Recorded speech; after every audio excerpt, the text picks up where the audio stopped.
Like we learned when we were studying proportions, the top of the head is the same distance as the center line to the chin. You can see that in Genesis's drawing. Make sure you check your photograph though, because everybody's face is a little different. Here we can't quite see the top of her head, but if this were continuing, if the bun were not in the way, we would be able to see that it is the same distance from the center line of her face to the chin as to the center line up to the top of the head. I'm going to take my eraser, line it up with the center line. I'll pinch my pencil at the chin, and then I'll move my pencil up to the center line again, and then make a mark for where the top of her head should be. Go ahead and draw the shape of her head. As I'm drawing, I'm going to look at the photograph. Usually the hair comes about a little less than one eye down from the top of the head, but it also depends on the person's hairstyle. Here, there's about one eye measurement from the top of the head to where her hairline begins. This line is going to be her hairline. I'm going to connect the forehead to that line. As I'm drawing, I'm going to look at the photograph. You always want to use your observational drawing skills.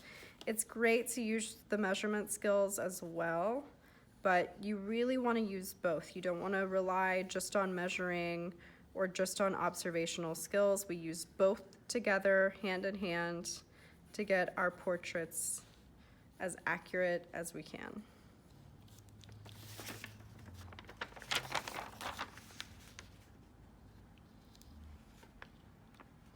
Notice if your person's chin is pointy or rounded. Notice if their face is a little sharp at certain points. Notice where it curves in, curves out. If they have high cheekbones, they may have a little bit of a dip right here where the line for the nose is.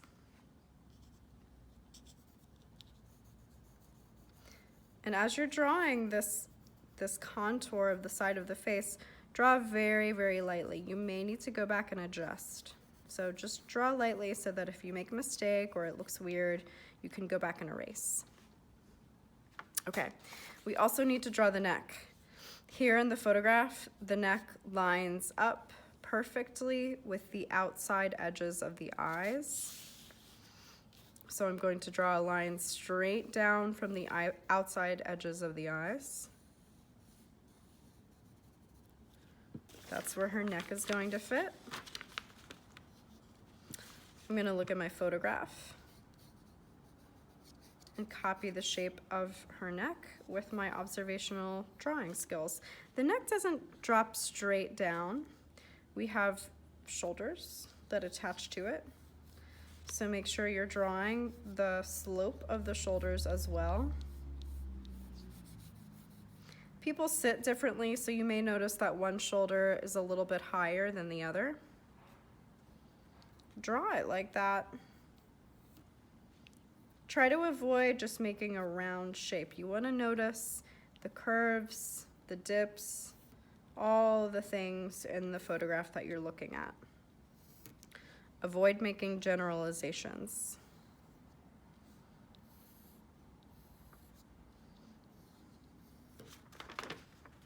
And while I'm at it, I'm also going to draw the shape of her scarf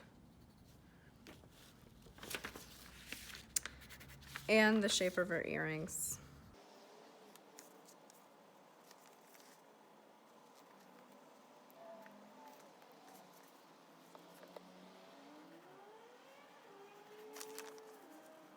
If your person has complicated accessories, you can choose to draw them or leave them out. It's up to you.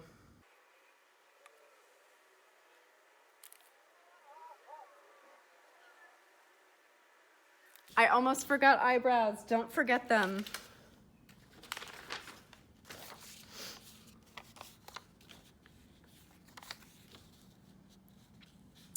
Eyebrows usually start one eye up from the bottom of the eye.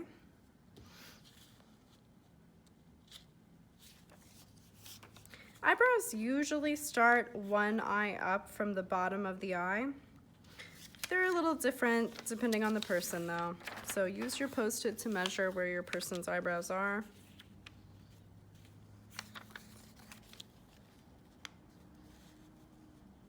Her eyebrows do start an eye up from the bottom of the eye.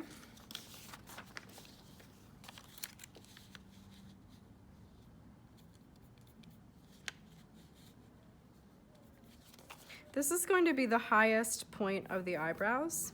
Remember, the eyebrows fit in between the tear ducts, the little point of the eyes. And they usually end usually diagonally from the outer corner of the eye. Depends on the person though. Amanda Gorman's eyebrows are a little bit shorter, so they may not end all the way over here. They're probably gonna end a little more like here. And then draw the shape of them. Don't draw a generic eyebrow. Make sure you're really looking closely at the eyebrows of the person you're drawing. Draw the shape. Then you can shade them in softly. We'll go back and make them darker later, but I just want to get some on the page so that she has eyebrows. Okay, while we're here, we're also gonna go and shade the rest of the face. We need to shade the forehead, the cheeks, the chin, neck, turban, shirt, all the things here. So as you're shading, you're just gonna try to match the photo as closely as you can. I think that it's easier to start with the darkest darks. So find any areas like maybe where there's a shadow, like probably underneath the chin, that are darker. Go ahead and lay in those shadows. Remember, it's always a little bit faster to use the side of your pencil. So you can kind of block in those values, then go over it a couple times to make them softer. I'm gonna give you the option of using something to make your life a little bit easier. These are called compressed charcoal sticks. They're like a really big piece of graphite that you can use for large areas of shading. So it's gonna be a little bit easier and faster to use this on a really dark area like the turban. It's also really good for just laying in dark values. You can use the pencil to go back on top and add some details. But these are good if you're trying to do a large dark area a little bit more quickly. If they're a little bit too long and you can't get details, you can snap them in half for a smaller piece.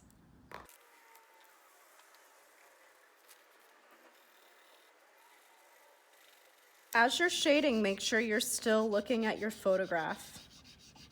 It's really easy to get carried away when you're shading and kind of shade too much or shade the wrong area. So just always make sure you're looking back and forth between your drawing and the photograph so that you're getting the shading accurate still.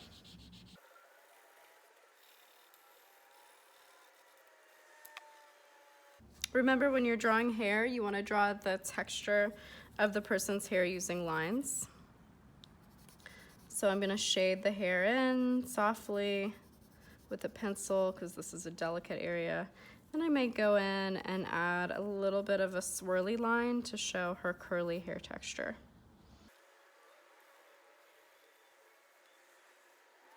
As you're drawing, to avoid smudging the graphite all around your paper with this part of your hand, you can put down a piece of paper to protect areas of your drawing as you go.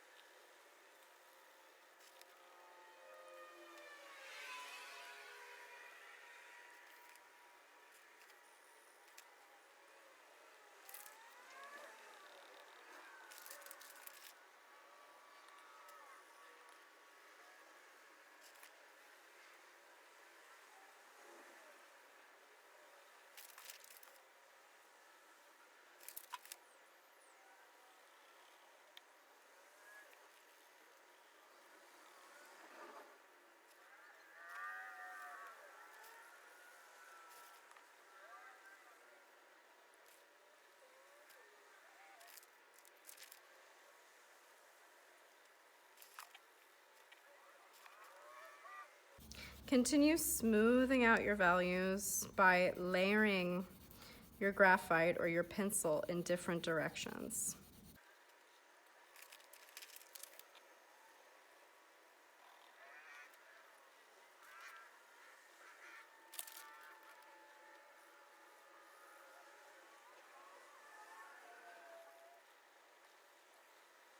If your drawing is starting to look kind of all the same gray, go back in and redefine those darkest dark areas. That'll help in places like the lips, the neck, the eyes, to really make those facial features pop back out of the page.